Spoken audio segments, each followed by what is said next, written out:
आज की वीडियो में देखिए हम लोग बात करने वाले हैं जो बच्चे सीएमए इंटरमीडिएट के जून 2024 में एग्जाम देने वाले हैं उनकी आखिरी के 2 महीने की क्या स्ट्रेटजी रहने वाली है, किस तरीके से वो अपने एग्जाम के लिए देखिए अपियर हो ताकि इस पर्टिकुलर टाइम पीरियड के अंदर वो अपने सिलेबस को भी कंप्लीट कर लें और आसानी से एग्जाम को क्लियर कर सके। इसके ऊपर हम बात करने वाले हैं। इसके अंदर मैं आपको कुछ इंपॉर्टेंट टॉपिक्स भी बताऊंगा जो आपको इजीली 75% टू 85% जो है वेटेज दिलवाएंगे। तो बिना किसी देरी के आइए वीडियो को स्टार्ट करते हैं और अगर आपको वीडियो पसंद आए तो अपने दोस्तों के साथ इसको जरूर शेयर करिएगा और चैनल को सब्सक्राइब करिएगा।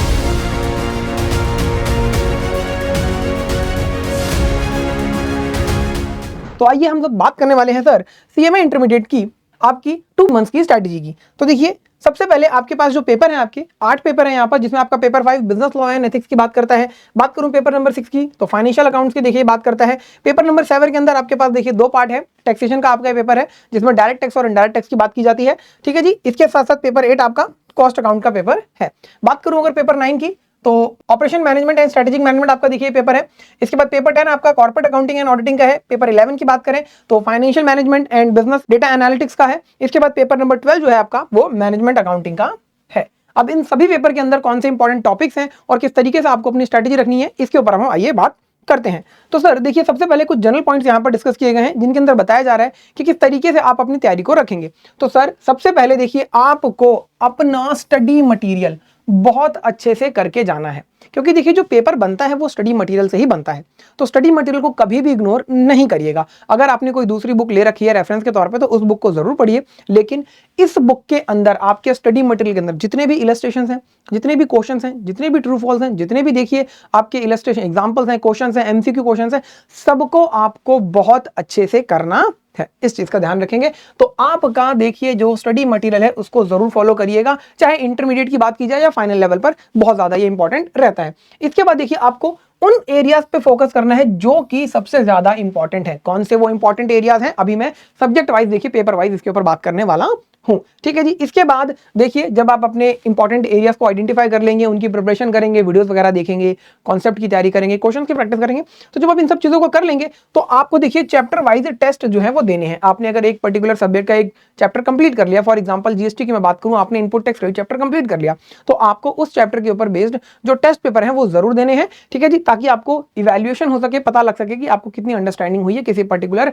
टॉपिक की, सब्जेक्ट की। इसके बाद देखिए आपको अपनी एक करेक्शन कॉपी बनानी है। जैसे ही आपने टेस्ट पेपर दिया तो आपको पता लग जाएगा कि सर यहां मेरी गलती हुई है, तो आप उन गलतियों को नोट कर लीजिए ताकि वो गलतियां आप दोबारा से ना करें। सिमिलर मिस्टेक्स नहीं करनी है। इससे क्या होगा, धीरे धीरे आपकी गलतियां कम होती जाएंगी और एक टाइम ऐसा आएगा जब आप सारी गलतियां अपनी खत्म कर लेंगे। इसके साथ साथ देखिए जितनी भी आपकी लेटेस्ट अमेंडमेंट्स हैं, जैसे कि आपका टैक्सेशन का पेपर होता है, ठीक है जी, इसके अंदर अमेंडमेंट्स बहुत ज्यादा इंपॉर्टेंट होती हैं। कई बार बच्चे देखिए पुराना लॉ पढ़ के चले जाते हैं, अमेंडमेंट्स को इग्नोर कर देते हैं या फिर उनसे स्किप हो जाती हैं। आप ऐसी गलती बिल्कुल भी मत करिएगा। बहुत ज्यादा देखिए आपकी अमेंडमेंट्स आती हैं जीएसटी के अंदर मैं बात करूं तो, ठीक है जी, तो उनको बहुत ध्यान से आपको करके जाना है ताकि आप अपडेटेड रहें, लॉ जो है वो सही तरीके से लिखें। जैसे कि ई इनवॉइसिंग की लिमिट आपकी चेंज कर दी गई है, ठीक है जी, तो इस तरीके से आपको अमेंडमेंट्स को बहुत ज्यादा ध्यान रखना है। इसके साथ साथ देखिए आपको सीपीआर स्ट्रेटेजी को फॉलो करना है। सर ये सीपीआर स्ट्रेटेजी क्या होती है? तो sir concept, practice and revision. Concept को पढ़िए, वो कॉन्सेप्ट आपसे क्या कहता है उसको समझिए अच्छे से। इसके बाद उस कॉन्सेप्ट के ऊपर बेस्ड जितने भी क्वेश्चंस हैं उनकी सर प्रैक्टिस करिए।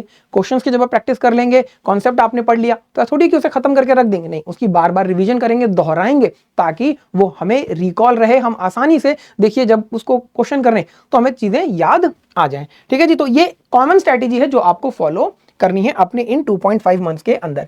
बात करूं अगर अब मैं देखिए सब्जेक्ट वाइज आपको कौन कौन से टॉपिक करने हैं, तो यहां पर देखिए जो वेटेज ली है आपके स्टडी मटेरियल के जो इनिशियल पेजेस के अंदर दी जाती है वही ये स्ट्रैटेजी है, वही ये आपकी वेटेज है और इसी वेटेज को ध्यान में रखते हुए ये चीज बनाई गई है। तो यहां पर जितनी चीजें मैं बता रहा हूं ये तो आपको कम से कम करके जानी है। इसका मतलब ये नहीं है कि सर बाकी का छोड़ दे, नहीं, ये बिल्कुल नहीं छोड़ना, बाकी में आप अपनी चॉइस के हिसाब से कर सकते हैं, ठीक है जी। और एक चीज जरूर ध्यान रखिएगा, दोनों ही ग्रुप के अंदर यहां पर आपने जो ये 8 पेपर देखे इसमें आप कम से कम एक पेपर दोनों जगह पर, यानी कि अगर कोई बच्चा बोथ ग्रुप दे रहा है तो उसके पास कम से कम 2 पेपर ऐसे होने चाहिए जहां पर वो एग्जेम्पशन स्कोर करेगा, ठीक है जी। अब वो कौन सा पेपर होगा ये आपके ऊपर डिपेंड करता है। अगर किसी बच्चे को टैक्सेशन पसंद है वो टैक्सेशन को देखिए बना सकता है, किसी को सर लगता है मुझे बिजनेस लॉ एंड एथिक्स बहुत अच्छे से मैं कर पाता हूं, मेरी थ्योरी बहुत अच्छी है, तो वो यहां पर कर सकता है। तो कोई भी आप अपने देखिए 2 पेपर आइडेंटिफाई कर लीजिए जिसके अंदर आप 60+ स्कोर करने वाले हैं और उस पेपर पे आप डेली कम से कम 4 घंटे डिवोट करिए, तभी आप कर पाएंगे, अदरवाइज ग्रुप क्लियर करने में बड़ी दिक्कत आती है। तो सर बात करते हैं सबसे पहले आपके पेपर नंबर 5 की। तो यहाँ पर कमर्शियल लॉ और आपका कंपनीज एक्ट जो है वो 70% की वेटेज रखता है। आपको इसको बहुत अच्छे से करना है, पास्ट एग्जाम के क्वेश्चन सारे इस पे करने हैं। इसके बाद आपकी बिजनेस एथिक्स की मैं बात करूं, 15% की देखिए वेटेज रखता है। बहुत सिंपल सा है, आसानी से आप बहुत कम टाइम पीरियड में खत्म कर सकते हैं। इसको करेंगे तो आपका देखिए 85% की यहाँ पर कवरेज हो जाती है। इसी तरह आपका पेपर नंबर 6 जो है, इसके अंदर देखिए आपको partnership, final account, accounting standard करने हैं। 60% आपका देखिए यहाँ पर कवरेज हो जाती है। इसके साथ साथ fundamental of accounts, bills of exchange, consignment and joint venture, इसको आप और करते हैं 25% की वेटेज आप और ऐड कर लेते हैं, तो टोटल यहां पर 85% की वेटेज बन जाती है। बात करें सर अगर हम पेपर नंबर 7 की, जो कि आपका टैक्सेशन का है, तो यहां पर डायरेक्ट टैक्स के अंदर आप देखिए हेड्स ऑफ इनकम को अच्छे से करके जाएंगे। पांचों हेड देखिए, इसके अंदर आपकी 25% की वेटेज यहां पर आ जाती है। इसके बाद आपका जीएसटी और कस्टम, बहुत ज्यादा सिंपल, 45% की वेटेज रखता है। कस्टम आप बहुत आसानी से कर सकते हैं, बहुत सिंपल है। जीएसटी बहुत सिंपल है, तो 45% की यहां पर वेटेज। तो देखिए क्लियरली आप यहां पर 70% की वेटेज स्कोर कर पा रहे हैं बड़ी ही आसानी से।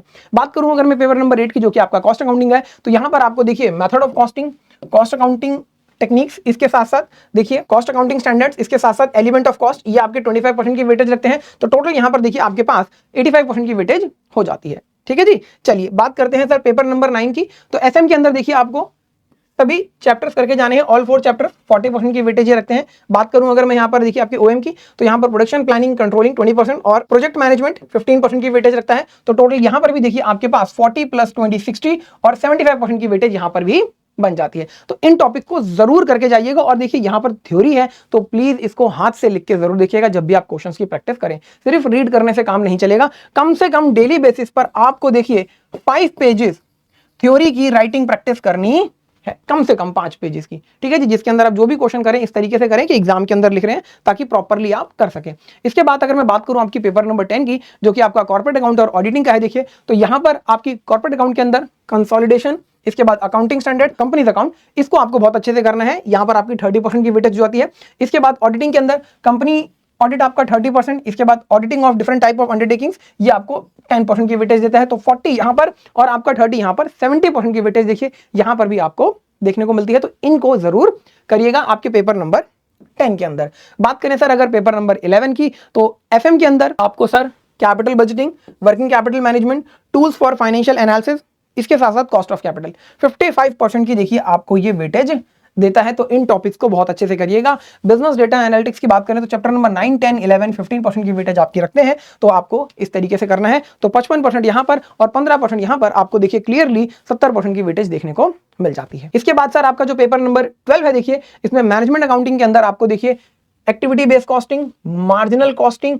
स्टैंडर्ड कॉस्टिंग, बजटरी डिसीजन, ठीक है जी, और थ्योरी बहुत अच्छे से करके जानी है डिसीजन थ्योरी के साथ साथ। इन सभी चैप्टर्स को आप कर लेते हैं तो 80% की आप यहां पर वेटेज जो है वो कवर कर लेते हैं। और अगर आप इस तरीके से करते हैं देखिए अपनी स्ट्रैटेजी को बनाकर, तो बड़ी आसानी से आप यहां पर देखिए हर एक सब्जेक्ट के अंदर हमने देख लिया कि सर ये वो इंपॉर्टेंट टॉपिक्स हैं जिनको करने से हमें इतने इतने % का देखिए कवरेज मिलता है। तो जब आप इतनी कवरेज कर लेते हैं, इसके बाद जो आपके पास टाइम बचता है उसके अंदर आप बाकी टॉपिक्स को करेंगे, ताकि कम से कम देखिए जो यहां पर हमने वेटेज बताई है ये तो आप स्कोर कर लेंगे, बचे हुए देखिए आप टाइम में अपने बाकी के टॉपिक्स को कर सकते हैं अच्छे से। ठीक है जी, इस चीज का ध्यान रखेंगे। तो ये थी आप लोगों के लिए छोटी सी इन्फॉर्मेटिव वीडियो। इस वीडियो को अपने दोस्तों के साथ शेयर करिए और इस तरीके की इन्फॉर्मेटिव वीडियो के लिए हमारे चैनल को सब्सक्राइब करिए। सीएमए इंटरमीडिएट के लिए देखिए डेडिकेटेड चैनल है जहां पर आपको सीएमए इंटरमीडिएट की सभी वीडियोस मिलती हैं। तो मिलते हैं नेक्स्ट वीडियो के अंदर, तब तक के लिए थैंक यू सो मच।